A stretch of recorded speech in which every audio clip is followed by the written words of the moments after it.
Inilah success story dari Anwar. Oke, bismillahirrahmanirrahim. Assalamualaikum warahmatullahi wabarakatuh. Alhamdulillah, suaranya semangat ya. Bapak Ibu Dipati, salam kenal. Nama saya Anwar, saya dari Banjarmasin. Mungkin sebagian banyak udah tahu ya Banjarmasin di Kalimantan, tepatnya Kalimantan Selatan. Baik teman-teman, saya kenalkan latar belakang saya ya. Nah ini sedikit cerita saya, biar katanya kan tak kenal maka tak sayang. Jadi biar teman-teman di Pati tahu bahwa oh ternyata yang namanya Pak Anwar, seorang diamond itu latar belakangnya begini. Jadi Anda bisa ngelihat. Itu foto saya waktu masih kecil. Kalau Anda lihat, kalau dari sini kira-kira kelihatan nggak ini bakal jadi diamond apa nggak waktu gedenya? Jadi teman-teman semua, maksud saya begini, Anda jangan ngelihat waktu bayinya saja. Sekarang pun kalau ada di antara teman-teman di sini yang baru datang, terus ngelihat ada teman-teman yang udah joget-joget ya bintang 8 ke atas, jangan mikir aduh kayaknya saya bisa apa enggak ya. Ini kalau segini enggak tahuan, sebelum kita berproses kita enggak tahu. Saya juga seperti itu, Anda bisa lihat ini, saya 3 bersaudara, saya paling kecil ya. Ini kakak saya yang tertua, kakak saya yang tertua ini alhamdulillah seorang One Diamond God Lion juga, Bapak Haji Mawardi. Jadi Bapak Ibu di sini Anda harus nepotisme. Anda harus bantu keluarga. Anda jadi God Lion, Anda bantu jadi God Lion keluarga Anda. Anda jadi diamond, Anda bantu keluarga Anda jadi diamond. Ya di sini wajib kita membantu dan orang yang kita bantu wajib mencontek. Begitu. Nih ya, ini kakak saya yang perempuan. Jadi saya 3 bersaudara. Ini waktu ulang tahun. Ulang tahun ini aja siapa ya? Saking ngototnya saya, mungkin salah satu sifat saya yang kebawa-bawa sampai sekarang.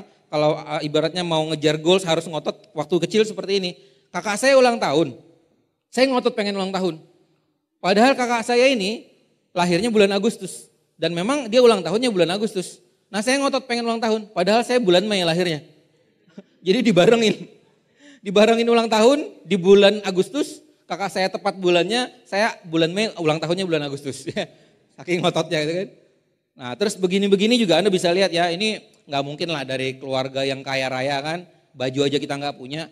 Tapi jangan juga salah, karena waktu dari kecil aja saya sudah punya mobil.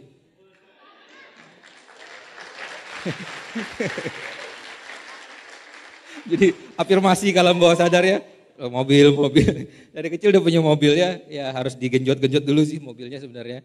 Oke, kita lihat yang lainnya lagi, biar Anda bisa punya gambaran bahwa seperti apa sih. Nah ini waktu saya sudah SMA, waktu saya ini SMP, ini SMA, jadi kalau Anda lihat, saya nggak tahu ya pergaulan anak-anak zaman sekarang atau di Pati dengan di Banjarmasin beda apa enggak. Tapi waktu zaman saya dulu, ini waktu saya masih SMP, selalu kalau malam nongkrong. Nongkrong itu kalau zaman sekarang nongkrongnya elit ke kafe. Kalau kita enggak, nongkrongnya di bawah lampu jalan. Kan biasa ada tiang listrik, ada lampu jalannya kan. Nah kita di bawah itu. Cuman gelar tikar kita nongkrong duduk-duduk kayak gitu. Kalau ini depan warung yang warungnya udah tutup. Hobinya nongkrong kayak gitu, nggak tahu masa depan seperti apa yang penting nongkrong. Ya itu, ini waktu SMA, ini juga SMA, ini SMA Anda bisa lihat. Sekali lagi, kalau kita lihat di sini, itu masih belum bisa menentukan orang ini masa depannya seperti apa. Tapi saya belajar ternyata sekarang bahwa ternyata lingkungan kita itu sedikit banyak membawa pengaruh.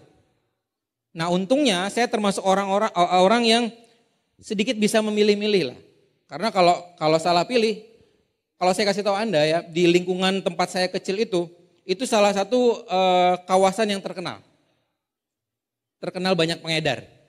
Iya serius, terkenal banyak pengedar. Jadi setiap minggu tuh kadang-kadang ada yang ketangkep, terus nanti ada yang berantem. Jadi bisa dibilang sarang preman juga di sana. Untungnya saya nggak jadi preman. Jadi saya bilang tergantung kita, kalau lingkungan seperti apa, kalau kita ngikutin udah pasti ngikut. Untungnya pas saya SMA selesai, saya ke Yogyakarta untuk kuliah. Jadi saya diajak teman-teman SMA untuk kuliah ke Yogyakarta. Nah ini kalau teman-teman bisa ngelihat foto saya waktu kuliah, ini foto pura-pura ganteng ya. Kalau ganteng bener sih enggak. Kalau zaman sekarang mungkin ada aplikasi-aplikasi apa itu kan, makanya ini agak buram gitu. Dan kalau Anda lihat, ini angkatan saya angkatan tua sebenarnya, cuman casingnya sedikit muda. Jadi kalau Anda lihat rambut saya, zaman dulu kalau nggak gondrong tuh nggak keren. Siapa yang tahu film Meteor Garden, Tao Mingse? Ada yang tahu ya? Ada beberapa yang tahu, beberapa banyak yang nggak tahu. Tapi nggak apa-apa karena 2018 rilis lagi Tao Mingse yang baru. Ada Meteor Garden baru, tapi lupakan itu. Maksudnya dulu saya ikut-ikut mode yang sebenarnya ini mode yang kurang bagus. Tapi ada manfaatnya. Jadi saya pakai rambut gondrong, itu manfaatnya adalah karena saya anak kos, itu menghemat biaya cukur. Kalau saya lihat kalau Pak Dede ini kan rutin beliau, mungkin 2 minggu 3 minggu sekali cukur. Kalau saya ini lumayan 3-4 bulan sekali baru cukur. Jadi penghematan. Karena waktu zaman saya kuliah, Anda jangan bayangkan saya seorang diamond waktu itu, saya seorang anak kuliah. Walaupun masih kuliah saya sudah semi passive income. Jadi saya nggak kerja pun saya dapat duit. Dikirimin orang tua tiap bulan. Semi passive income. Sayangnya kalau semi passive income seperti itu, memang sih nggak kerja dapat duit, tapi duitnya sedikit.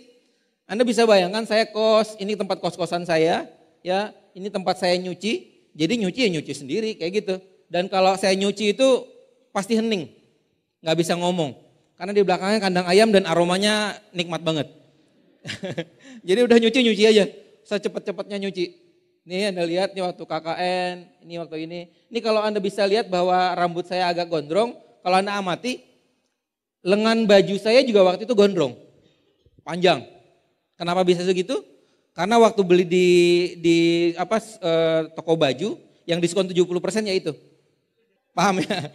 Kalau mau beli baju yang bagus, yang ngepas gitu, itu nggak ada diskonnya. Nah yang diskon 70% ya ini. Jadi saya ukuran M, belinya ukuran L. Ya peduli amat kan, yang penting mampu beli kan. Gitu. Anda bisa bayangkan seperti apa perekonomian waktu saya masih kuliah. Nah ini makanan favorit waktu mahasiswa.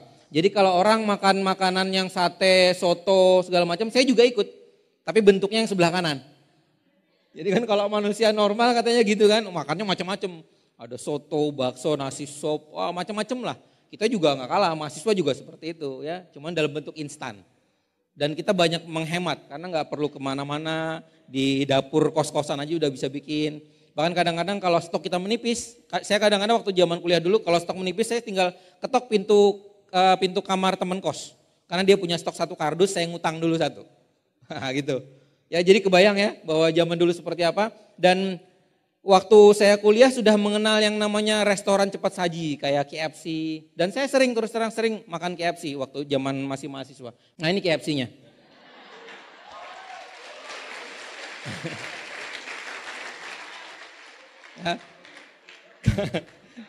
KFC gitu kan. Ya, sering kayak gitu. Ya jadi teman-teman punya gambaran ya waktu siklus anak kos seperti apa. Ini siklusnya juga. Jadi hari pertama dan kelima bisa makan di restoran. 6 ke 10 kita bisa ya lebih ngirit sedikit ke rumah makan. 11.25 ya makan mie instan. 26 ke 30 ya kita mampunya beli promah. Sekali lagi teman-teman biar teman-teman paham bahwa untuk menjadi seorang yang sukses, diamond itu nggak harus sukses dulu. Latar belakang seperti ini juga bisa. Ya buktinya saya sama dengan kebanyakan orang-orang kan. Sama seperti kebanyakan orang-orang ya sama aja. Nah ini waktu saya kuliah dan wisuda. Alhamdulillah saya waktu itu kuliah 96, saya wisuda tuh 2001. Saya di jurusan teknik kimia. Teknik kimia di Universitas Islam Indonesia. Kalau yang tahu Jogja tuh di Kaliurang atas. Itu. Jadi tadi kata Pak Dede, wah teknik kimia itu susah masuk dan susah keluar Pak. Dan betul, kalau menurut saya, kalau misalkan terutama orang yang gak suka kimia, terutama orang yang nggak suka, yang bukan jurusan kimia, kalau mau lulus jadi seorang sarjana teknik kimia itu lebih susah daripada Anda jadi seorang diamond di TIENS. Ya betul, karena tesisnya saja, mudah-mudahan saya ingat judul tesis saya waktu itu, judul skripsi saya, prarancangan pabrik teknik kimia, pengolahan vinil asetat dari etil asetat dan asam asetat dengan kapasitas 10.000 ton per tahun. Jadi skripsi kita itu bukan cuma ngitung, rencana bikin pabrik, pabriknya, lokasi di mana, bahan bakunya dari mana, bikin tangkinya seperti apa, kemudian pompanya seperti apa, pemanasannya seperti apa, itu dihitung detail semua. Saya juga sampai sekarang gak habis pikir kok saya bisa lulus ya. Karena susah loh, susah ternyata. Saya pikir-pikir kayaknya lebih mudah jadi diamond daripada jadi seorang teknik kimia. Tapi jangan salah ya, bukan menyepelekan pendidikan. Pendidikan itu penting, tapi sekali lagi kalau Anda mau jadi seorang diamond atau sukses di TIANSI, latar belakang nggak seberapa penting. Yang penting adalah masa depan Anda. Ya, oke. Nah, Saya dilema nih waktu wisuda. Karena waktu wisuda udah bikin skripsi susah-susah, kemudian wisuda, pas wisuda kan ke depan dapat ijazah, diselempangkan kan, kemudian yang toganya dipindahin talinya gitu kan. Tapi pas udah duduk kembali ke tempat duduk, teman saya nyeletuk, nanyanya sih iseng kadang-kadang tapi makjleb gitu. Terus kamu wisuda mau kerja di mana? Twing, baru kepikir, oh iya ya. Tujuan orang kuliah kan biasanya wisuda, sarjana. Sebenarnya di balik itu ada tujuan yang lebih penting, mau ngapain setelah sarjana. Apalagi di Jogja. Di Jogja itu jangankan sarjana S1, S2 banyak yang nganggur. Mungkin di sebagian kota juga sama seperti itu ya. Makanya saya bilang, aduh iya ya, saya mau kerja apa ya?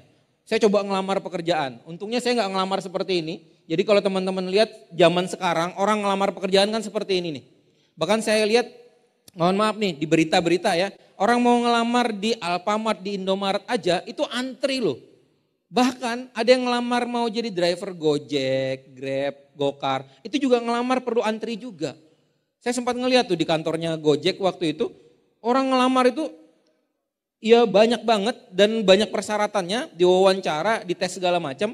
Ya mohon maaf sekali lagi bukan menyepelekan profesi. Tapi mau jadi tukang ojek aja segitunya gitu loh. Susahnya. Nah makanya saya nyadar waktu itu, wah kalau saya S1 gak kerja gimana ya. Saya mau pulang juga malu kayaknya kan udah jauh-jauh kuliah teknik kimia ke Yogyakarta. Tapi pulang jadi pengangguran misalkan. Ya akhirnya saya ngelamar pekerjaan. Harapan saya begini, kalau setelah lulus jadi seorang sarjana teknik kimia, saya bisa kerja di lahan basah. Tapi yang ada lahan basah ya kayak gini nih. Itu basah terus setiap hari. Dan saya melihat dengan mata kepala sendiri, ada temen yang memang sarjana S1, ya bekerjanya nyuci motor, nyuci mobil. Kan sayang sebenarnya, eman-eman sudah kuliah mahal-mahal, waktunya panjang juga, kepala mumet juga ngerjain segala macam, tapi kok ternyata kerja di lahan basahnya kayak gini. Ya. Ada juga yang mau saya kerja pengen posisi yang tinggi, karena saya kan sudah ini teknik kimia nih. Saya pokoknya kalau mau kerja langsung harus dapat posisi yang tinggi. Saya coba lamar pekerjaan sana sini Pak. Ini yang ada kayak gini loh, pekerjaan orang baru lulus sarjana, ya wisuda mau dapat posisi tinggi, ya ini kerjaannya. Karena dilema ketika saya ngelamar pekerjaan, itu ternyata beberapa syaratnya alhamdulillah saya bisa penuhi. Ijazah S1 dapat, pengalaman kerja, kemampuan-kemampuan lain, komputer bisa, bahasa Inggris bisa. Nah yang paling bawah tuh, berpengalaman minimal 3 tahun. Itu yang semua jadi dilema dimanapun. Karena orang lulus sarjana, ya jadi sarjana, wisuda, itu kan mau mencari kerja untuk dapat pengalaman. Apa nasibnya ketika orang mau nyari pengalaman, ketika melamar pekerjaan, syarat di bawahnya harus berpengalaman. Kan buah si malakama. Anda mau ngelamar pekerjaan supaya punya pengalaman, tapi syarat Anda bisa bekerja di sana harus berpengalaman dulu. Berarti yang diterima kan yang udah bekerja dulu, yang udah berpengalaman dulu, yang belum pernah bekerja sama sekali, yang gak punya pengalaman kecuali pengalaman seperti ini. Itu. Jadi dilema banget loh. Waduh saya bilang gimana nih nasib saya nih. Masa jadi pengangguran sih? Ya ganteng-ganteng gini kok jadi pengangguran pada teknik kimia. Atau misalkan ada yang berpikir, wah saya pokoknya kalau udah wisuda saya santai aja deh, pengen ada pekerjaan yang kipas-kipas jadi duit. Nah ternyata pekerjaannya kayak gini nih. Pokoknya santai aja Pak, kipas-kipas jadi duit pokoknya. Ini pegel loh. Kalau Anda misalkan dari siang sampai malam kipas-kipas bener sih jadi duit, tangan Anda yang pegel. Ya. Jadi ternyata di dunia nyata itu enggak seindah sinetron, enggak seindah drama Korea. Enggak bisa Anda misalkan, wah asik ya kalau sudah saya bekerja di sini. Karena saya dulu seperti itu. Ketika saya mau wisuda, saya berpikir saya sarjana teknik kimia. Saya nanti bisa bekerja di perusahaan-perusahaan bonafit, perusahaan besar, perusahaan swasta, perusahaan kimia yang notabene kalau kimia itu biasanya gajinya tinggi. Misalkan di Pertamina, kemudian di perusahaan gas, migas misalkan, kemudian di pupuk misalkan, ya dan lain sebagainya. Karena yang saya tahu itu perusahaan asing apalagi ya, waktu zaman saya berpikir wah kalau saya ngelamar diterima minimal 5 juta nih gajinya. Minimal 5 juta, wis lumayan banget nih, 5 juta loh, sebulan loh. Ya, tapi alhamdulillah itu harapan yang tidak terkabul dan saya bisa ditiens. Karena sekarang saya tahu kalau 5 juta itu mungkin buat bensin mobil Pak Dede aja setiap bulan. Ya, karena nggak perlu ditiens deh di tempat lain atau di pekerjaan atau di profesi apapun. Coba kita berpikir secara logika. Secara logika, secara analisa, kalau misalkan kita makan sehari 3 kali, sekali makan 10.000. Sedangkan kita dengan istri, dengan anak 2 misalkan, 4 kali 3, 120.000. Itu sebulan udah berapa? 3,6 itu baru makan. Belum biaya sekolah, ya kan? Belum bensin. Belum kalau yang nyicil motor, nyicil mobil, nyicil rumah. Kira-kira 5 juta cukup? Nggak bakalan cukup. Tapi dicukup-cukupin. Nah kadang-kadang orang melemahkan potensi dirinya dengan dicukup-cukupin. Untungnya saya waktu itu berusaha untuk berpikir lebih luas. Dan ada teman saya yang waktu itu ngasih tahu gini aja, kamu kan nggak dapat pekerjaan, mendingan kuliah lagi. Maksudnya S2. Saya pikir-pikir S2 tapi nanti kelamaan dong. Enggak, kita ambil yang Magister Management. Paling sekitar 1,5 sampai 2 tahun selesai. Oh kalau begitu oke, saya bilang. Terus MM-nya apa? Terserah saya bilang. Jadi saya ngambil jurusan tuh awalnya terserah deh. Yang penting saya kuliah lagi dengan catatan bukan pengangguran. Padahal itu cuma menyamarkan. Coba pakai logika. Misalkan ya, saya waktu itu gini kan ditanyakan sama teman kan. Kamu kan udah wisuda nih, udah S1 teknik kimia, sarjana. Terus kamu kerja di mana? Jawab saya apa? Oh saya kuliah S2. Padahal antara pertanyaan dengan jawaban gak nyambung. Kamu kerja di mana? Saya kuliah S2. Itu cuma untuk menyamarkan penganggurannya. Jadi walaupun saya S2 itu pengangguran. Nah mungkin waktu itu saya termasuk orang yang agak ego juga ya. Egonya tinggi, jadi kalau ditanya bekerja sudah belum? Jawab belum itu kan gimana gitu. Padahal kita kan sarjana S1, yaudah saya ngambil S2. Nah di S2 inilah saya di prospek teman saya. Dikenalkan sebuah peluang usaha, ya peluang usaha yang kalau dari zaman dulu, ini saya kan angkatan lama juga sebenarnya. Zaman dulu kita kenal logonya seperti ini nih. Ada kesalahan teknis sedikit tapi saya gambarin kode logonya itu ada tulisan Tiens, terus ada lingkarannya, kemudian ada gambar singa punya sayap. Itu. Nah jadi teman saya yang satu kelas itu nawarin saya bisnis ini. Alhamdulillah saya ditawarin negatif. Negatif banget saya. Apaan nih? Saya bilang. Ini kayaknya makhluk purba nih. Ada singa punya sayap. Mau nawarin apaan? Dan yang saya waktu itu sih ya kesalahan saya sebenarnya. Ego saya tinggi dan saya underestimate kepada teman saya. Karena teman saya ini kalau dilihat dari penampilan. Kosan dia lebih elit kos saya. Sepeda motor dia lebih bagus sepeda motor saya. Ya, tapi dia seorang manajer di kampus ada kayak kursusan gitulah, dia manajernya. Nah dia mengenalin ini, dia bilang oh enggak lah, apaan sih ini? Oh ini bisnis, dia bilang, ini bisnis internasional.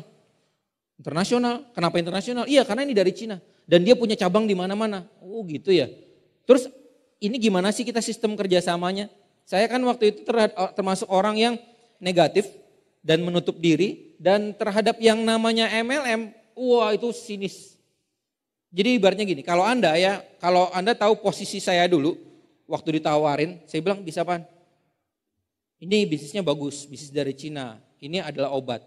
Obat, berarti jualan obat dong, nggak mau. Saya S2, saya teknik kimia dan saya lanjut S2. Mendingan saya jadi pengangguran daripada itu MLM, apalagi jualan obat. Gitu. Tapi teman saya ngotot. Ditawarin terus, oh ini bagus, ini perusahaannya bla bla bla, cabangnya di sini. Saya udah mulai nih, ini dapat bonus saya nih sekitar berapa ratus ribu, dia bilang.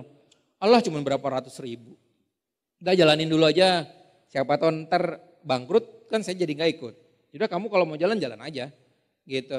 Padahal dia waktu itu seorang manajer dengan gaji waktu itu hampir 1 juta, zaman dulu ya, manajer biasa yang freelance itu kan. Saya pengangguran. Saya tolak dia karena saya nggak paham ini. Karena menurut saya yang namanya MLM itu masuk langsung mati. MLM, menipu lewat mulut. Yang saya tahu MLM itu gitu. Karena saya ada baca beberapa di majalah waktu itu penipuan. MLM, X, menipu, distributornya berapa ratus juta waktu gitu kan. Wah saya bilang MLM kayak gini nih. Apalagi waktu itu ada teman saya juga yang di samping kos, yang dia ngasih tahu saya, tar sore ke sebelah ya, ke kos-kosan, kan kos kita sebelahan. Ke kos sebelah ya, ngapain sih bilang, udah ikut aja, pokoknya ada yang ulang tahun. Digituin. Kalau mahasiswa dikasih tahu ada yang ulang tahun, itu identiknya makan-makan. Ya, daripada saya menunya instan semua kan, mendingan saya ke ulang tahun. Nah, datanglah saya ke ulang tahun. Pas ke sana, ternyata nggak cuma saya, sudah ada beberapa orang duduk dengan manis dan teman saya duduk di sampingnya ada orang yang pakaiannya necis. Si bilang ini ulang tahun kok kayak gini ya modelnya, apa model baru saya nggak tahu. Ya udahlah saya masuk, saya duduk, nggak berapa lama, presentasi. Di presentasi, ini ya bulat-bulat jadi duit, bulat-bulat jadi duit. Ini mantra apa saya bilang bulat-bulat jadi duit ini? Kok sakti banget ya orang ini, bulat-bulat jadi duit. Gitu. Wah, cuman waktu itu kan saya termasuk orang yang itu teknik kimia kan, suka menganalisa kan. Makanya kebanyakan analisa gak ada actionnya kan. Kebanyakan analisa jadi negatif akhirnya kan. Dia bilang, wah ini penipuan. Penipuan sih bilang, teman saya bilang, enggak ini ada perusahaannya, ini ada izinnya. Enggak, ini penipuan. Loh kenapa kamu bilang penipuan? Kamu bilang ulang tahun ternyata enggak.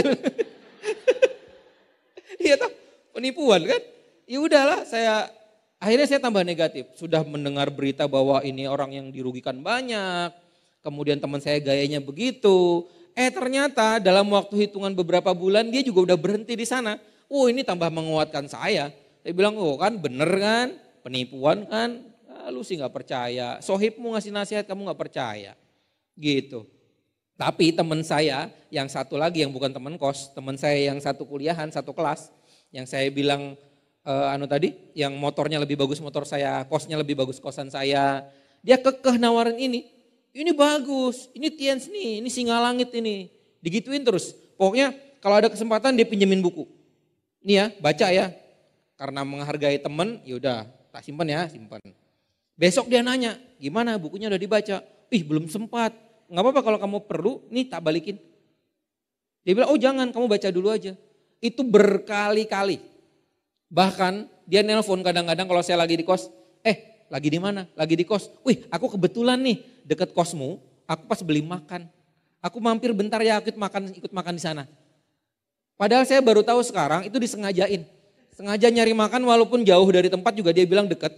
Terus datang ke sana cuman pengen makan sambil ngobrol. Dan sambil ngobrol udah jelas dia tawarin ini lagi. Ini bagus loh, ini keren loh. Saya udah sebulan ini begini perkembangannya. Begitu, hampir tiap hari. Sampai saya yang menghindar. Yang saya salut adalah teman saya ini kekeh. Saya yang sampai yang menghindar. Dia bilang, gini terus. Saya bilang, aduh nanti dulu lah. Dan yang membuat saya tambah jengkel waktu itu, dia berkoloni.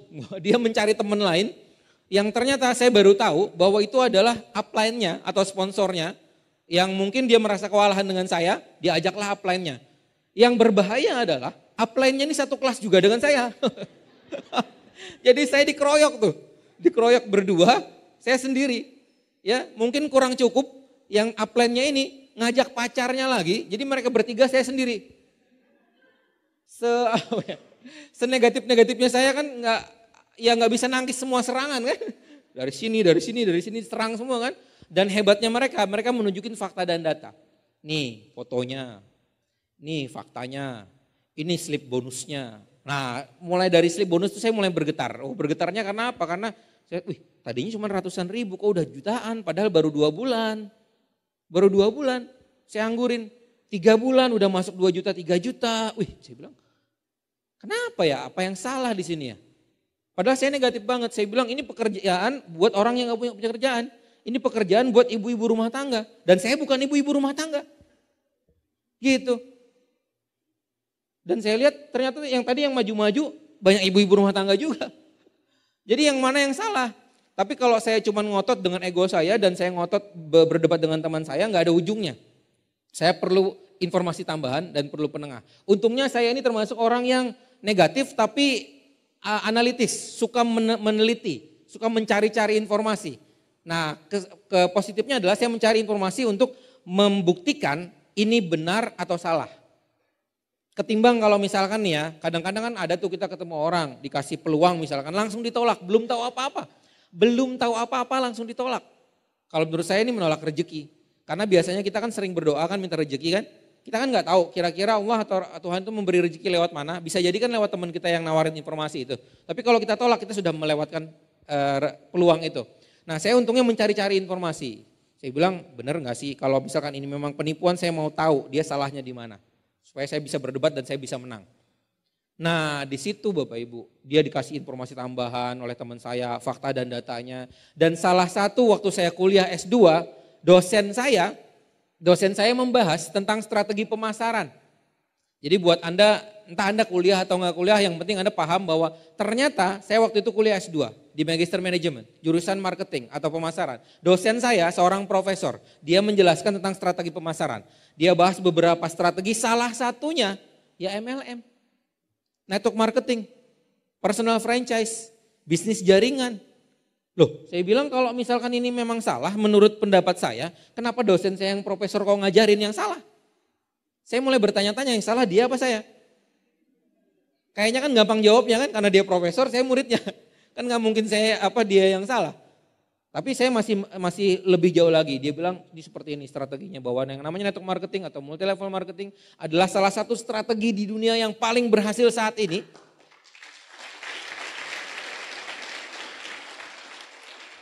Dan di buku, salah satu buku juga menguatkan itu lagi, dia bilang ini nanti dalam 10 tahun ke depan akan ada gelombang ekonomi, gelombang perubahan, gelombang pemasaran yang akan bisa melibas, bahkan menjadi gelombang besar ke depannya yang akan dimanfaatkan oleh semua orang adalah bisnis jaringan.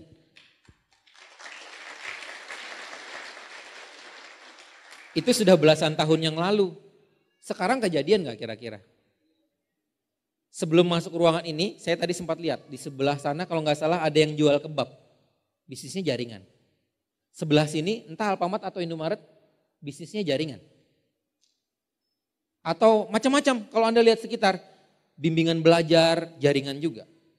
Ya, banyak sekali bisnisnya jaringan. Kenapa?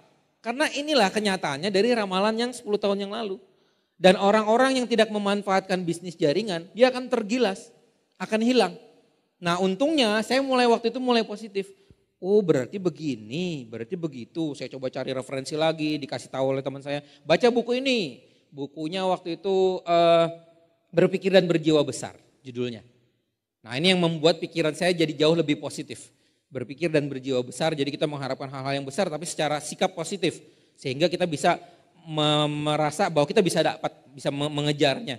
Begitu. Terus dikasih tahu teman lagi, ini ada buku lagi, The Cash Flow Quadrant, Rich Dad Poor Dad, karangan Robert Kiyosaki. Wah itu saya baca lagi. Nah di situ juga ternyata yang membahas tentang kuadran, bagaimana membangun aset di situ. Ya, nah disitulah saya mulai terbuka. Saya pelajari lebih lanjut. Awalnya saya coba-coba dan buat teman-teman tahu, saya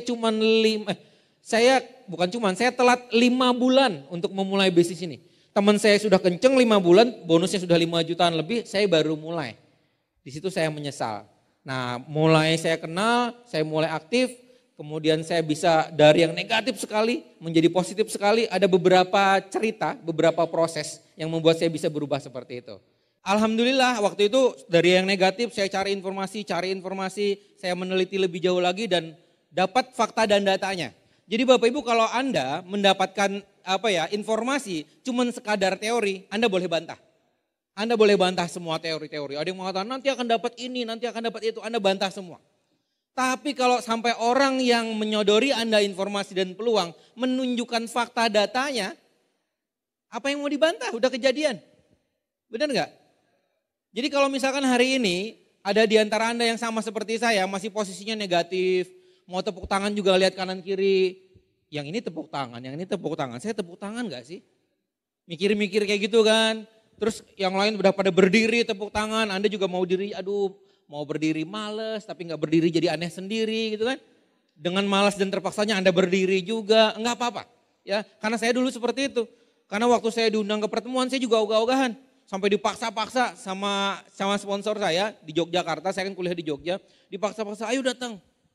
Itu berkali-kali, Anda bayangkan 5 bulan saya tolak ini bisnis. 5 bulan saya tolak sponsor saya yang menawari bisnis ini kepada saya. Tapi gara-gara saya kuliah diajarin dosen saya S3 tentang bisnis ini walaupun secara nggak langsung. Kemudian saya juga alhamdulillah waktu itu sempat bekerja di sebuah perusahaan mebel sampai 1 tahun. Dan begitu-begitu saja katanya ini membangun aset, oh benar ternyata aset pemiliknya bukan aset saya. Jadi setelah setahun saya putuskan saya berhenti. Dan ketika saya sudah mulai terbuka terhadap bisnis ini, saya seriusin. Nah ini yang saya bilang sebagai life change business. Jadi menurut saya ini bisnis yang benar-benar merubah paradigma saya, merubah mindset saya. Yang tadinya saya pikir ini menipu lewat mulut, masuk langsung mati. Kemudian ini bisnis memanfaatkan orang. Yang saya lihat ternyata di komunitas ini banyak orang-orang malah bertumbuh. Banyak orang-orang yang wawasannya sebelumnya terbelakang bisa jadi lagi lebih maju lagi. Banyak orang-orang yang mungkin dari segi latar belakang pendidikannya nggak seberapa, tapi dari bisnis ini dihargai. Apalagi mereka-mereka yang sudah punya pendidikan yang tinggi. Tadi saya lihat ada bapak-bapak tadi yang mau menyelesaikan S3-nya ya. Wih, luar biasa tuh. Anda kebayang teman-teman yang masih SMA atau mahasiswa, Anda menolak bisnis ini, coba mikir 10 kali. Kenapa orang yang mau lulus S3 menjalankan bisnis secara serius? Iya kan? Itu sebabnya saya bilang ini bisnis yang merubah hidup. Karena merubah mindset Anda, merubah paradigma Anda, ya, merubah pola berpikir Anda. Ini waktu saya pertama kali kenal bisnis Tiens, kemudian mungkin sebagian besar dari Anda tahu Pak Louis Tendean. Ini saya pertama kali ketemu Pak Louis Tendean, waktu belum join, waktu masih di Jogja. Ya, Anda bisa lihat ini saya dengan Pak Louis. Nah, tadi saya dengan berbagai macam latar belakang, fakta data segala macam, dan ini beberapa fakta yang saya dapatkan ketika saya menggali informasi lebih jauh. Saya tanya teman saya, ya, dia bilang ini dibohongin. Tapi saya telusuri, dia nggak jalankan MLM, dia nggak jadi siapa-siapa. Saya tanya lagi keluarga saya, dia bilang, wah ini udah dari dulu ngapain bisnis kayak ginian. Tapi saya telusuri dia juga nggak jalankan bisnis ini, dan dia cuma punya teman-teman orang gagal yang bisnis katanya MLM, padahal money game, penipuan. Jadi saya bilang, oh kalau saya menanyakan orang-orang yang salah, hasilnya akan salah. Itu sama seperti Anda mau belajar bikin martabak tapi tanyanya ke tukang terang bulan. Hasilnya beda. Anda bayangkan bikin terang bulan tapi dilempar-lempar kayak gitu, kan nggak mungkin. Hasilnya akan beda. Nah akhirnya saya gali informasi, saya dapat ini beberapa tokoh-tokoh besar dunia yang dia berpendapat tentang network marketing, tentang MLM. Tentang bisnis jaringan. Robert T. Kiyosaki, salah seorang pakar bisnis di Amerika, dia mengatakan, jika Anda ingin berpindah kuadran dari berpindah ke kuadran kanan, kebebasan finansial, maka tempat yang tepat masukinya adalah multi level marketing. Dan beliau ini orang yang passive income. Sederhananya gini, kalau kita mau passive income, tanya ke orang yang udah passive income. Ini Robert Kiyosaki udah passive income, perusahaannya udah besar dan dia menyarankan ini. Dan dia menjadi salah satu konsultan bisnis terkenal di Amerika. Orang-orang besar di Amerika konsultasinya salah satunya ke Robert Kiyosaki. Makanya dia digandeng oleh sekarang Presiden Amerika ya, Donald Trump. Waktu itu digandeng untuk bikin buku Why We Want You to Be Rich.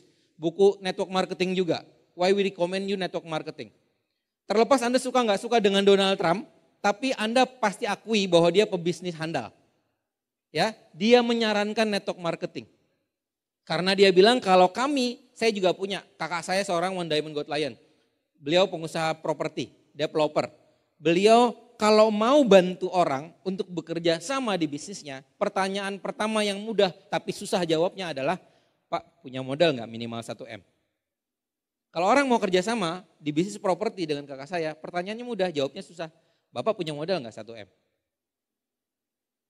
Justru itu Donald Trump dan Robert Kiyosaki menyarankan network marketing. Karena apapun latar belakang kita, berapapun modal yang kita miliki, yang paling penting bukan duitnya, tapi impiannya.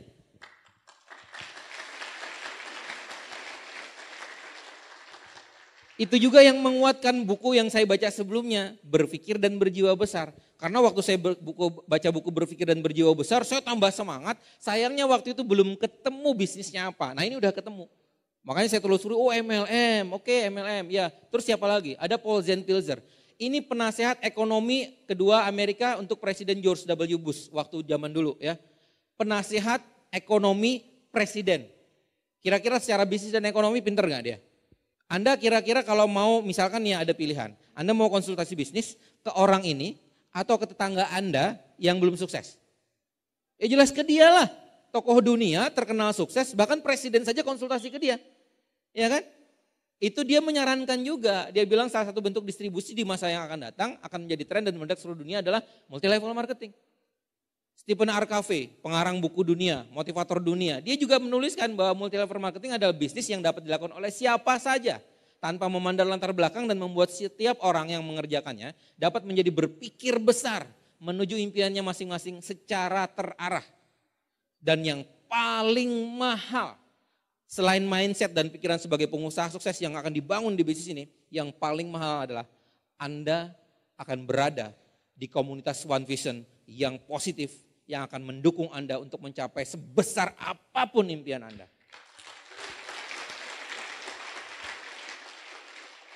Itu yang tidak bakal Anda temui di luar sana. Saya lihatkan kepada Anda bagaimana saya berproses. Dulu saya juga orang baru di bisnis ini. Dulu saya cuma ikut berfoto dengan orang-orang yang sudah terima reward. Ini mungkin sebagian tahu ya, plat ini nih plat dulunya orang pasti tahu lah ya. Ya itu, ini plat lama. Ini ya mobil BMW, ini saya berfoto dengan kakak saya pertama kalinya ke Malaysia Singapura. Ya ini, kemudian ini berfoto ke rumah Pak Louis Tendian di Dago Pakar waktu itu. Ya, kami cuma bermodalkan tekad, impian yang besar dan kerja keras. Jadi apa yang sudah dicapai orang lain, kami berpikir kami pasti bisa. Ini masalah waktu dan kerja keras. Apalagi di bisnis Tians ini marketingnya akumulasi tanpa batas waktu. Ya udah, tambah gila saya setelah melihat yang seperti ini. Sama seperti Anda, sama seperti saya dulu waktu pertama kali ikut seminar, saya tambah gila ketika melihat ada orang yang udah sukses. Dan dia manusia, makannya juga nasi. Dan jalannya juga berjalan di darat, nggak terbang. Saya berpikir kalau dia sama seperti saya, yang membedakan adalah action dan waktu. Itu saja.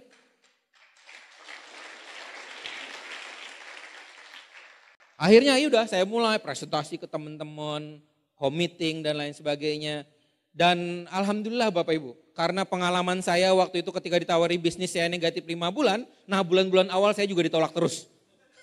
Karma. Jadi hati-hati loh kalau Anda yang suka menolak orang lain padahal udah jelas ini bisnisnya bagus, Anda tolak, nanti karma terjadi. Ketika Anda mulai, Anda juga ditolak-tolak. Ya, dan itu sering banget. Penolakan yang paling menyakitkan biasanya adalah dari keluarga terdekat. Saya ditolak oleh orang tua saya, bapak saya. Pas saya jelasin, saya manggilnya Abah kalau orang Banjar. Bah, saya punya bisnis nih, bagus. Itu saya sudah pulang S2. Pulang S2 dari Jogja ke Banjarmasin. Bisnis bagus, bisnis apaan? Bisnis kerjasama dengan perusahaan dari China. Wah apa bisnisnya? Jelasin gini-gini. Bapak saya senyum. MLM ya. Bapak saya termasuk orang yang negatif karena dia gak pernah pengalaman yang seperti ini. Dan dia bilang apa? Santai. Kamu mau kuliah, mau bekerja, mau masuk PNS, nanti Bapak carikan koneksi. Wah segitunya coba. Atau kamu mau jadi pedagang, bapak saya pedagang, kamu nanti dibukain toko. Sementara ikut bapak digaji 5 juta sebulan. Wih, zaman dulu loh, digaji segitu saya pikir, aduh dilema nih. Mau jadi pedagang atau mau jadi pengusaha Tians nih. Tapi saya kekeh dengan impian saya ya. Saya putuskan saya akan di Tians. Walaupun bapak saya bilang, kamu ini udah jauh-jauh disekolahin, kuliah sampai S2 kok pulang jualan obat. Jadi kalau misalkan Anda ya maaf nih ya, Anda yang belum bekerja, Anda masih SMA atau mahasiswa, Anda digituin sama teman Anda, ya mungkin nggak seberapa menyakitkan. Kamu ini sambil kuliah kok jualan obat, ya nggak apa-apa, emang kenapa? Tapi kalau saya sudah S2 loh, udah bekerja di Jogja setahun loh, pulang-pulang jualan obat, jadi bakul obat, digituin sama orang tua. Tapi saya nggak menentang, saya jalankan secara lebih serius, lebih cepat lagi sampai menunjukkan bukti. Nah pas sudah menunjukkan bukti, nah, baru orang tua mulai setuju, mendukung dan lain sebagainya. Ini beberapa foto-foto waktu saya membantu grup, saya juga ke sana kemari, ke bawah ya. Ini ada yang home sharing, ada yang home meeting, ada yang sharing dengan grup. Ini salah satu pengusaha di Banjarmasin, seorang pengusaha kuliner, lebih muda dari saya, tapi punya cabang restoran ada sekitar 5 atau 6, masih muda banget. Dan beliau malah mau jalankan bisnis ini. Yang saya salut beliau ini bukan manajer, owner ya. Beliau dengan karyawannya, beliau bilang kamu jangan lama-lama jadi karyawan. Secepatnya kamu belajar di sini dan buka restoranmu sendiri. Gila loh perusahaan pengusaha kayak gitu.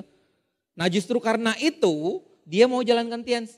Karena dia bilang karyawan saya pengen sih jadi punya usaha seperti saya tapi gak punya modal. Nah justru Tians ini yang menjadi perantaranya, menjadi solusinya. Itu, ini hebat, salut saya dengan anak muda ini. Nah ini juga waktu sharing di sana, ini sharing dengan beberapa grup kami, saya ini di Batu Licin itu dari Banjarbaru itu sekitar hampir 6 jam perjalanan darat. Ya saya sering nyetir sendiri juga, kadang sama istri juga gitu. Jadi ya samalah dengan kebanyakan teman-teman yang di sini juga, yang leader-leader besar Anda, mereka juga sudah sering lah traveling. Ini yang kalau saya sempat cerita, ada beberapa di grup saya itu ibu-ibu ya, ini ibu-ibu semua. Jadi kalau lagi home meeting, lagi home sharing, saya paling ganteng di sana. Ibu-ibu semua gimana? Ya, gitu. Jadi ibu-ibu ini lucu kadang-kadang. Dijelasin nggak paham, oh besok jelasin lagi. Masih nggak paham, besok jelasin lagi. Masih nggak paham, ya udah digiring aja. Tapi jalan, konsisten, ya. Dan beberapa dari mereka udah terima reward. Ada yang Scoopy, ada yang sukses trip gitu.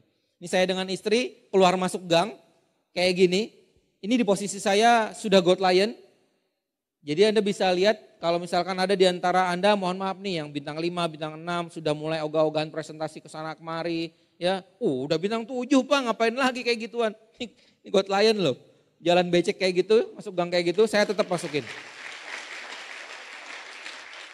Karena saya tahu dan saya melihat mereka yang saya samperin juga mau sukses. Mereka punya hak untuk sukses. Jadi saya harus datang ke sana. Ya, ini. Kemudian ini masih perjalanan darat, nggak terlalu jauh, paling sekitar 3 jam lah ini ya. Ini teman-teman istri saya, ada yang teman kuliah, ada yang teman SMA ya. Akhirnya ketemu lagi di bis ini. Jadi benar di bis ini silaturahminya jalan. Nah buktinya tadi saya juga barusan ketemu lagi sama teman kuliah teknik kimia waktu di Jogja setelah 2001 terakhir ketemu. Berarti berapa? 17 tahun.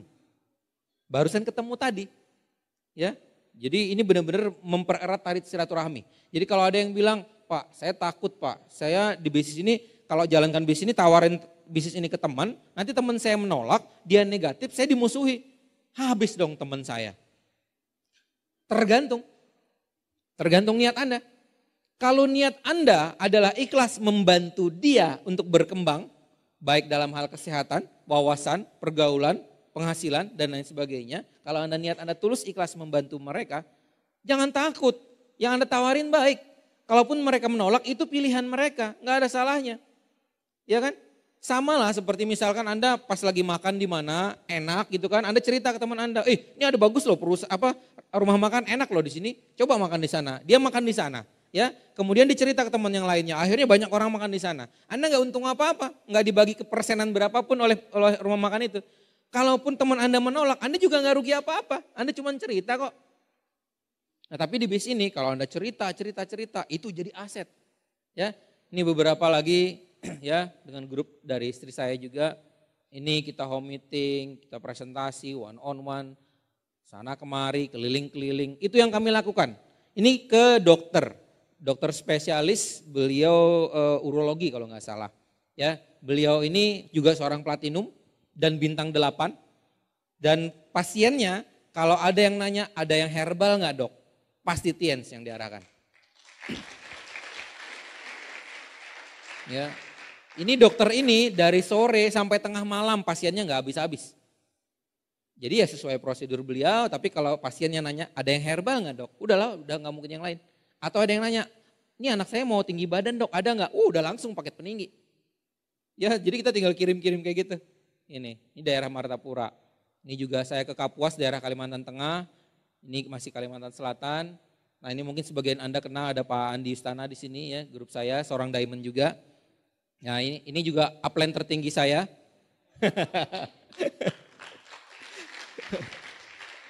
Upline di atas Pak Agus TL ya. Ini waktu berfoto di China. Nah ini sebagian saya ingin tunjukkan kepada Anda foto-foto waktu ketika saya sudah jalankan bis ini dengan berbagai macam penolakan. Jadi mungkin ini saya singkat sih ceritanya ya. Karena kalau Anda mendengarkan versi panjangnya, ini bisa dijadikan drama Korea 10 serial. Menangis dan berdarah-darah, menyayat hati dan mengusik kalbu. Itu ya, iya benar. Jadi kalau misalkan seperti saya dulu kan, saya bilang ditawarin bisnis sama teman saya, hati-hati ini penipuan saya bilang. Ternyata setelah saya jalankan bis ini, bener, ini penipuan. Iya, karena teman-teman yang mengundang, dikontak kan, datang ya, iya datang, pasti datang. Ternyata nggak datang. Jadi ya kita-kita ini yang ditipu. Sering kali loh distributor Tians ini ditipu oleh orang-orang yang katanya mau datang ke pertemuan gak datang-datang. Jadi kalau ada yang bilang bisnis penipuan betul juga, tapi kita korbannya. Nah untungnya saya jalankan terus sampai akhirnya saya waktu itu berkesempatan berangkat ke China untuk ikut konvensi. Itu yang lebih menguatkan. Jadi buat teman-teman di sini, terutama yang sudah aktif, saya sangat sarankan kejar reward ke luar negeri. Terutama nih China di depan mata. Kalau Anda sekali saja berangkat ke luar negeri, apalagi sampai ke China, ke headquarter kita, waduh Anda akan jadi orang yang tak tergoyahkan di bisnis ini. Iya, ini coba Anda lihat ya, saya berfoto waktu acara konvensi di China. Ini kalau Anda bisa baca tulisannya Ekuador. Saya berfoto dengan distributor dari Ekuador. Kemudian saya berfoto lagi dengan distributor dari, saya kurang hafal benderanya, tapi jelas ini Afrika. Ya, taunya dari mana? Taunya karena dia senyum. Kalau dia nggak senyum nggak kelihatan. Ini kalau nggak salah dari Pakistan dan itu nggak diwarnain jenggotnya, asli. Ya. Nah ini maskot Tians, bukan yang bawa bendera biasanya kayak gitu ya. Kemudian ini yang tadi, terus ini dari mana ya? Ya daerah-daerah Rusia sana lah. Ini dari Venezuela, Anda bisa lihat ya, orang setua ini. Jadi dia pas waktu saya bilang mau foto dong gitu kan, bahasa Inggris, saya foto gitu. Dia seneng banget, meluk-meluk. Dia bilang, saya seneng foto sama yang muda. Saya balas, saya seneng foto sama yang tua. Ini. Jadi usia nggak jadi alasan Anda mau merasa muda, mau merasa tua, terserah. Sukses itu hak Anda. Karena rata-rata orang yang fokus dan serius, apalagi standarnya PBO, itu nggak perlu waktu lama. Kalau saya hitung-hitung waktu saya mulai secara serius menjalankan bisnis ini, itu nggak sampai 3 tahun sudah terima Mercy. Jadi Anda juga bisa seperti itu. Apalagi zaman saya, itu zaman jahiliyah. Alat bantu sedikit. Yang sukses juga sedikit, lebih banyak yang negatif daripada faktanya ya. Tapi sekarang Bapak Ibu, Anda yang di Pati tinggal liatin buku spesifikasi, ini ada Pak Dede ya, ini ada Pak Sueb ya. Banyak leader-leader besar Anda yang sudah jadi buktinya. Ini beberapa yang lain ya, bisa Anda lihat nih dari Afrika yang lain, ini dengan Pak Haji Agus, dengan Pak Ahoy waktu itu. Ini bendera lain ya, bendera Myanmar atau apa saya kurang tahu. Anda bisa lihat bahwa ini faktanya, bahwa Tians ini memang di beberapa negara dan itu semua besar. Anda bayangkan kalau Anda punya bisnis, misalkan apa, soto khas ini apa? Soto gandul ya bukan? Nasi gandul. Anda punya di Pati, Anda buka cabang lagi di sekitarnya, misalkan di Purwodadi, Anda buka lagi di Kudus. Anda punya cabang sampai 5 misalkan di beberapa kabupaten, itu udah keren bisnis Anda. Perusahaan ini punya kantor cabang di 110 negara.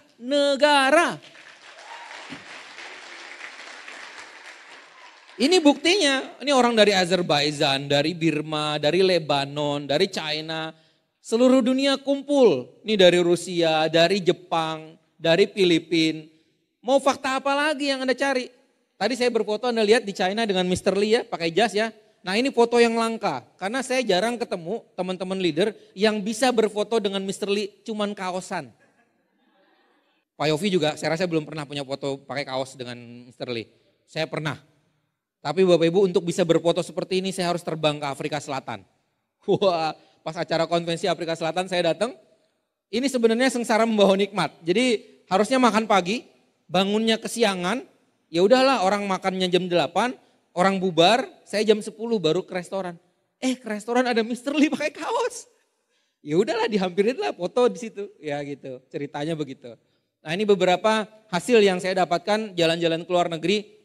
Saya mungkin, saya dan istri saya termasuk hobi traveling. Saya yakin di antara Anda ada yang gak suka jalan-jalan ke luar negeri. Ada, karena ada orang yang seperti itu, gak suka jalan-jalan ke luar negeri. Tapi ngomong-ngomong, saya kasih tahu kepada Anda, terutama yang muslim. Jalan-jalan ke luar negeri buat orang muslim wajib.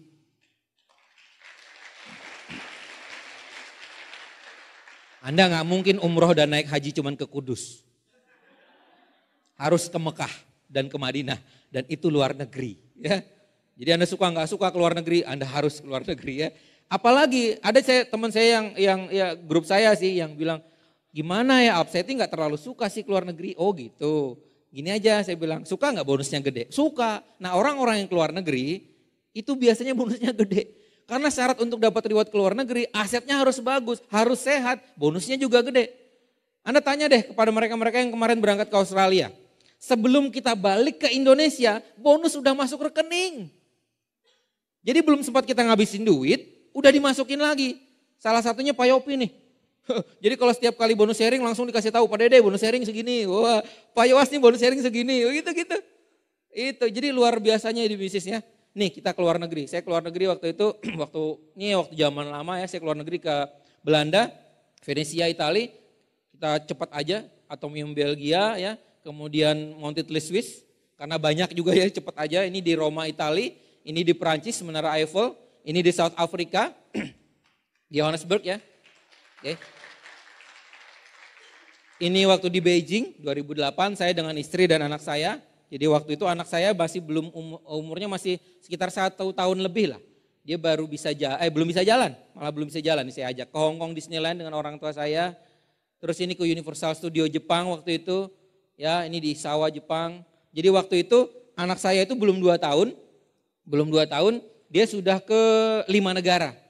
Usianya belum 2 tahun waktu itu.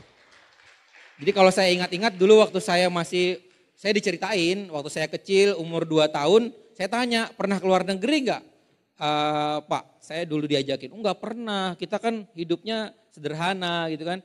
Paling waktu kelas SD kelas 6 diajakin ke Jakarta gitu-gitu. Jadi saya lihat, anak saya ternyata beda ya, hokinya beda, rezekinya beda. Terus saya pikir-pikir, oh ya bener aja sih, saya kan cuma anak orang biasa, kalau anak saya anak orang kaya.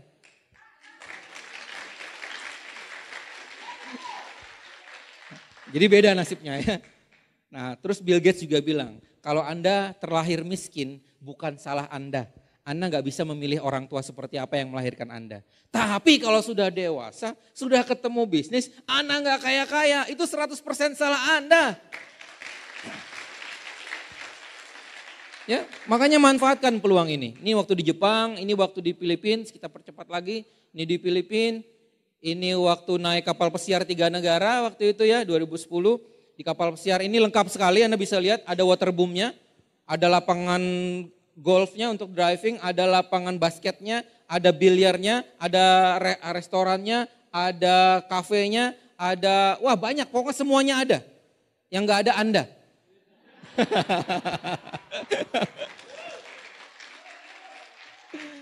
Jadi waktu itu ke Malaysia, ke Thailand, ke Singapura, langsung jalan-jalan dengan kapal pesiar ya, langsung 3 negara. Ini waktu kita ke Korea Selatan. Ini saya dengan istri di Korea Selatan, ya dingin banget di Korea Selatan waktu itu karena Desember kalau nggak salah. Nah ini juga Korea Selatan, pencinta drama Korea pasti udah hafal lah dengan tulisan-tulisan begini. Ya, saya ngomong-ngomong bisa sedikit tulisan Korea. Ini tulisannya adalah coffee and snack.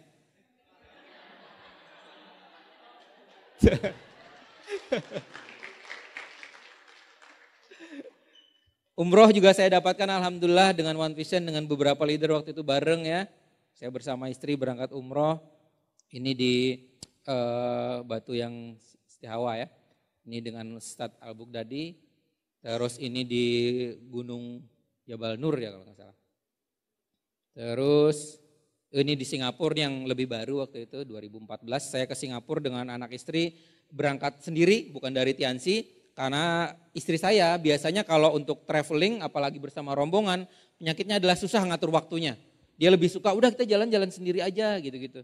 Makanya kayak gini nih kita berangkat waktu itu ke Singapura, hari pertama kita gak kemana-mana. Cuma di hotel aja. Gak kemana-mana karena ingin menikmati waktu gitu. Jadi mau jalan kemana terserah kita yang ngatur, mau makan kemana juga terserah kita yang ngatur. Ya, ini waktu di Singapura, terus ini masih di Singapura, ini di Monticelli di Swiss. Ini di salju ya.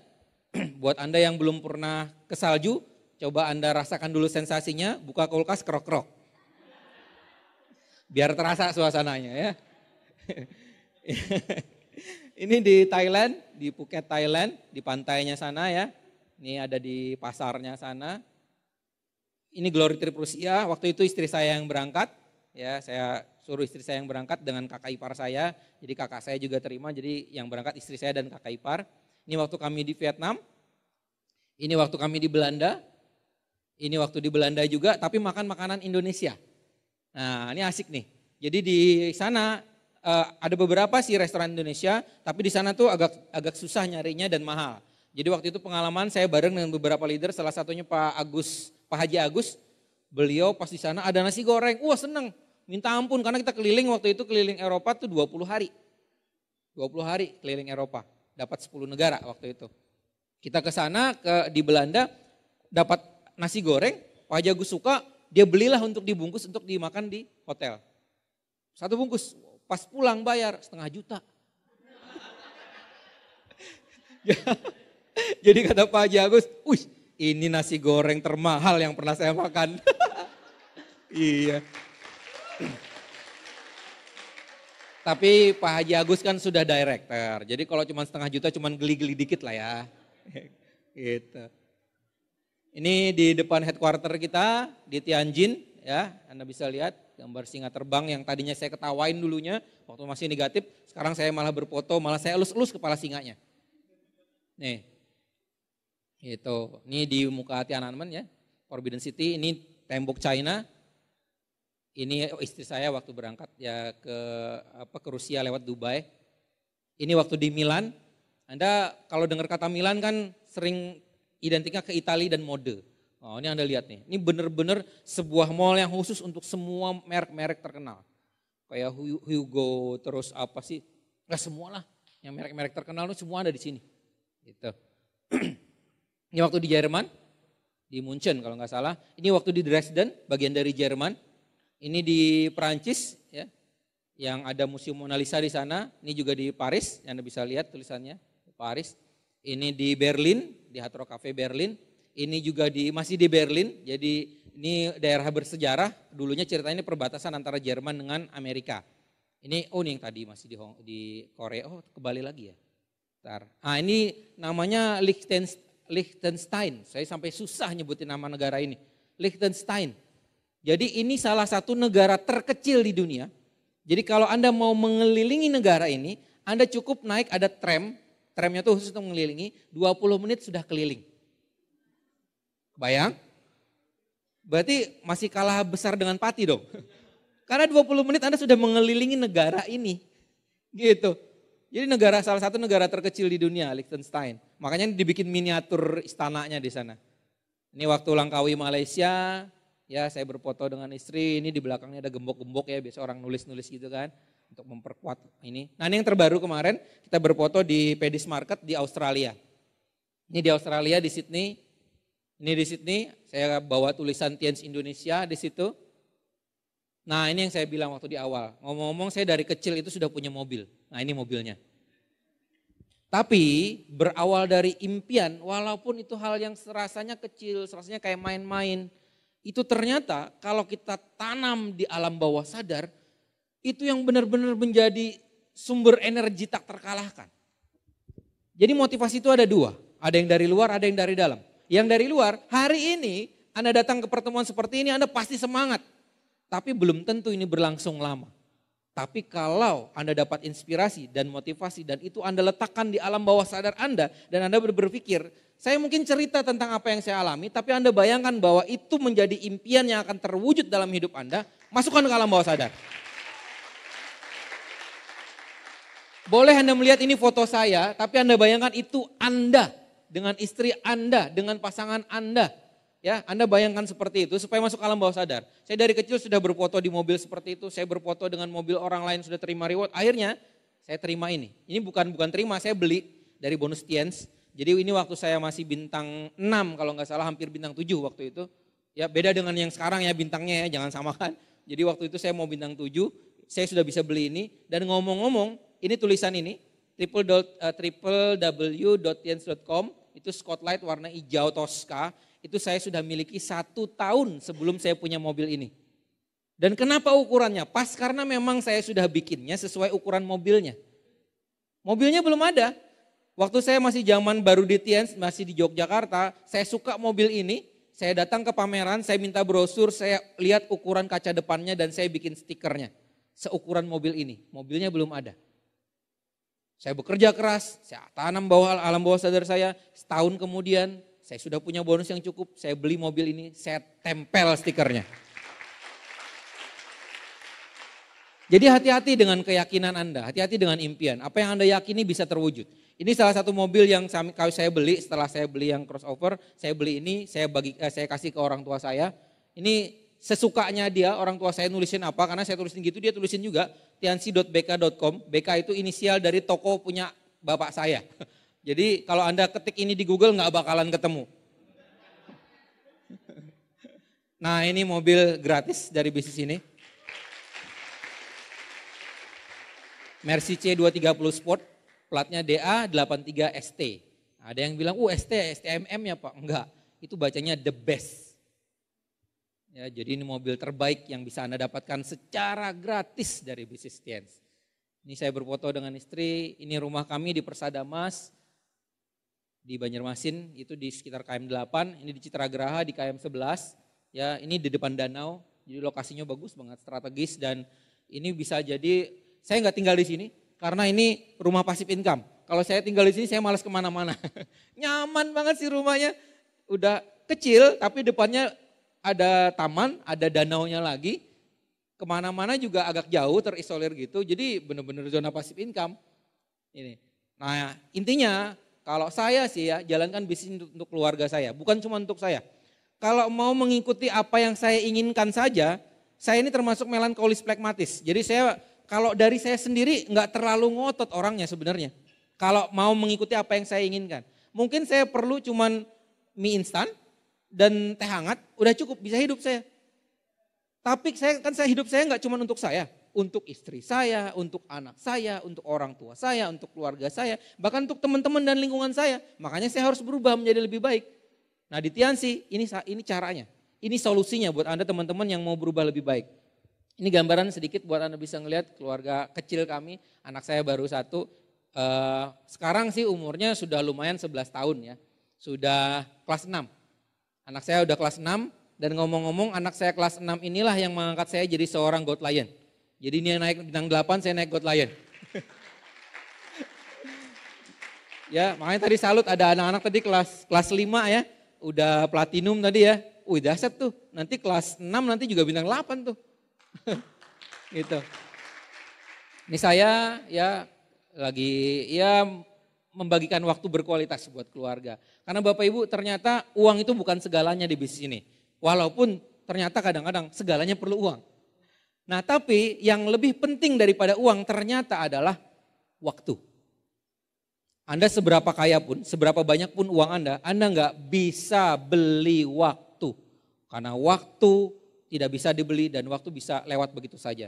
Dan kalau teman-teman lihat kenapa saya bisa jalankan di bisnis ini, saya jatuh bangun juga di bisnis ini, pernah jaringan saya hancur, ya, saya pernah memulai dari awal lagi, tapi saya terus jalankan karena saya memegang 3 prinsip. Pertama komitmen, kedua konsisten, ketiga persisten. Ini sedikit proses yang menurut saya gambarannya sama seperti kita belajar bersepeda.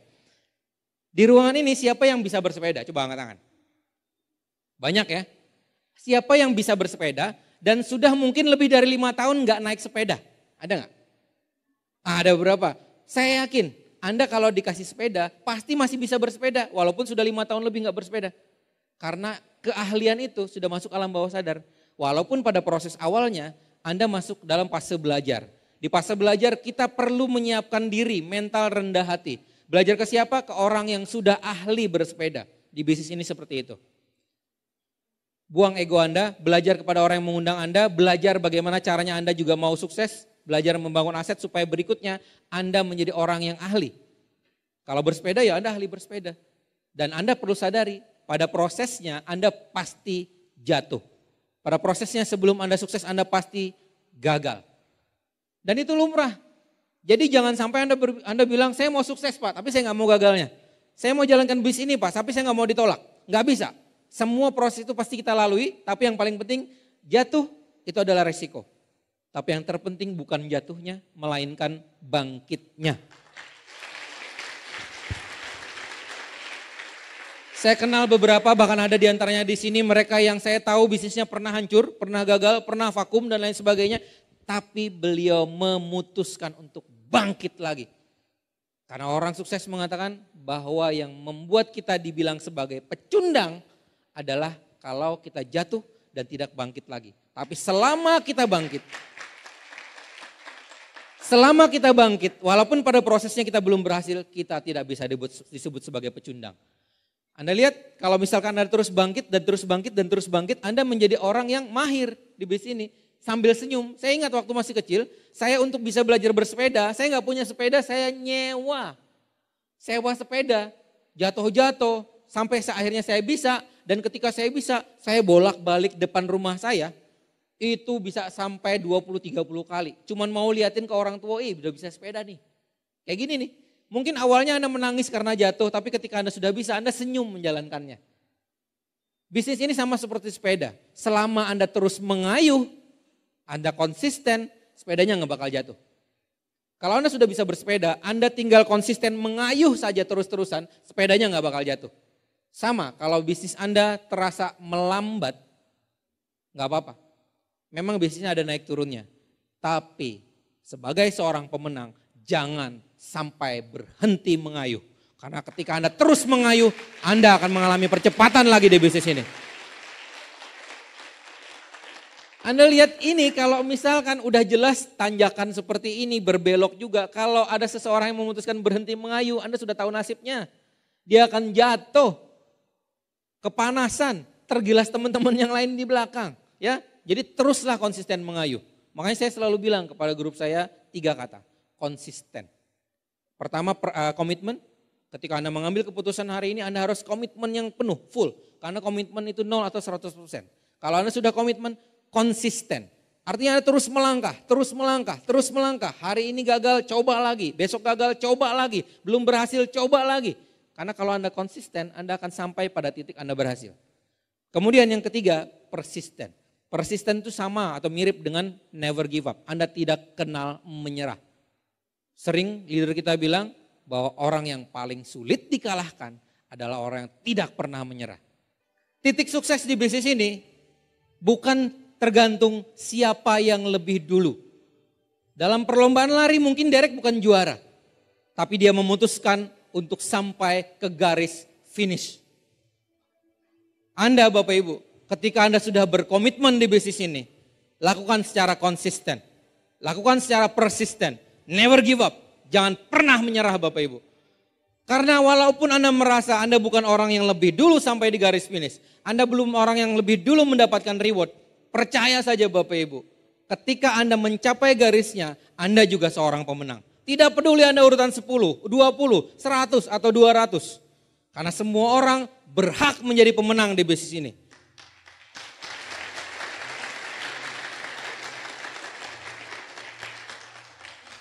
Bapak Ibu, hidup kita sangat berarti. Dan waktu terus berjalan. Sekaya apapun Anda, saya bilang Anda gak bisa beli waktu. Justru karena itu Bapak Ibu, Anda maksimalkan waktu Anda di bisnis TNS ini. Bangun aset secara serius. Bekerja sama dengan upline Anda, bekerja sama dengan downline Anda untuk membangun kerajaan bisnis sama-sama. Ini baru VS perdana Pati Bapak Ibu. Tapi saya bisa melihat antusiasme Anda. Saya sudah bisa melihat bagaimana bisnis Pati ke depan. Saya melihat potensi besar di kota ini Bapak Ibu.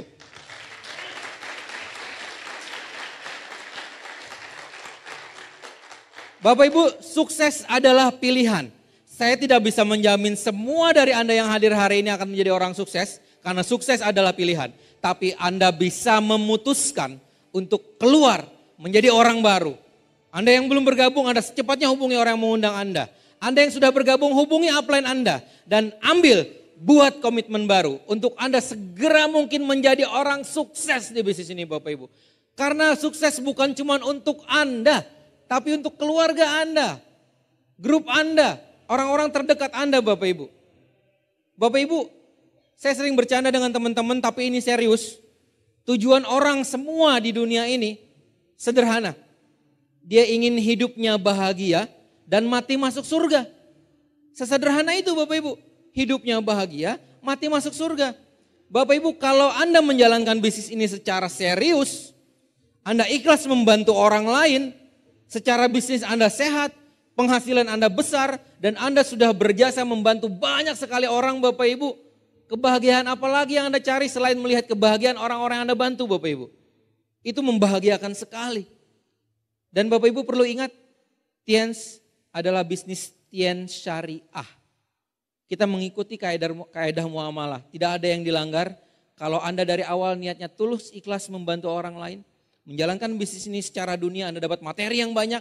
Dan ikhlas Anda membantu orang, insya Allah ada nilai pahalanya. Jadi kalau boleh saya simpulkan Bapak Ibu, Anda dengan serius menjalankan bisnis ini secara ikhlas Bapak Ibu, Anda dapat dunia, Anda dapat akhirat. Anda hidup bahagia, Anda masuk surga nanti Bapak Ibu.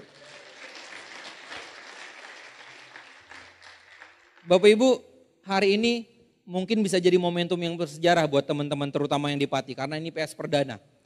Pesan saya, tinggal Anda gulirkan momentum ini menjadi lebih besar dan jangan jadi orang yang egois.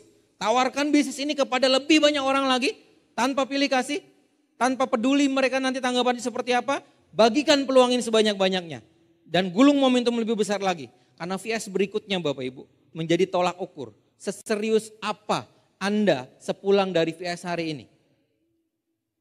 Bapak Ibu, kalau Anda sudah melihat apa yang saya paparkan, bagaimana melihat kehidupan kami, Pak Dede dan lain sebagainya, leader di sini Bapak Ibu, saya yakin Anda juga pasti mau berubah hidupnya lebih baik lagi, betul? Saya yakin Bapak Ibu, kalau Anda menanamkan impian itu di alam bawah sadar, dan Anda bergandengan tangan dengan upline Anda semua Bapak Ibu, untuk terus berjuang melalui PBO dari One Vision Bapak Ibu, Anda pasti bisa. Anda pasti bisa. Anda pasti bisa. Siapa di ruangan ini yang merasa yakin bahwa Anda mulai hari ini pasti akan menjadi orang sukses di Tiansi, angkat tangan. Berikan aplaus pada Anda semua.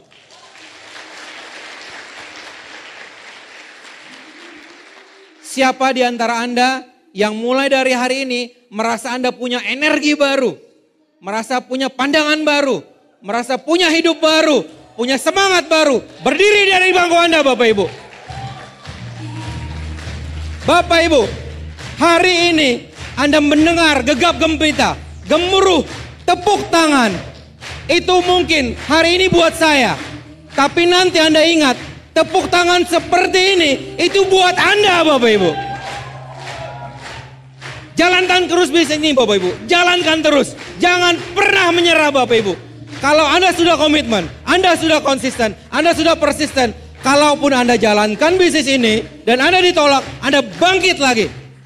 Kalaupun Anda jalankan bisnis ini dan Anda ditipu, Anda bangkit lagi Bapak Ibu. Kalaupun Anda jalankan bisnis ini Bapak Ibu dan grup Anda rontok, Anda akan bangkit lagi Bapak Ibu. Kalaupun Anda merasa menjalankan bisnis ini Bapak Ibu, sudah tidak ada harapan, Anda sendirian. Tapi kalau Anda ingat terhadap impian Anda komitmen, Anda konsisten, Anda persisten, Anda pasti bangkit lagi Bapak Ibu. Karena itu yang namanya komitmen. Yang namanya komitmen Bapak Ibu, Anda akan terus berjuang, terus berjuang, terus berjuang. Tidak ada kata menyerah. Sebelum Anda sampai garis finish, Anda akan terus berjuang Bapak Ibu. Bapak Ibu, saya yakin Anda semua di Pati dan sekitarnya pasti akan menjadi orang sukses. Saya ingin Anda menjawab ketika saya mengatakan Pati, Anda jawab pasti bisa. Siap? Pati, pasti bisa. Pati, pasti bisa. Pati, pasti bisa. Sampai jumpa di banyak sukses. Saya Anwar SMM. Assalamualaikum warahmatullahi wabarakatuh.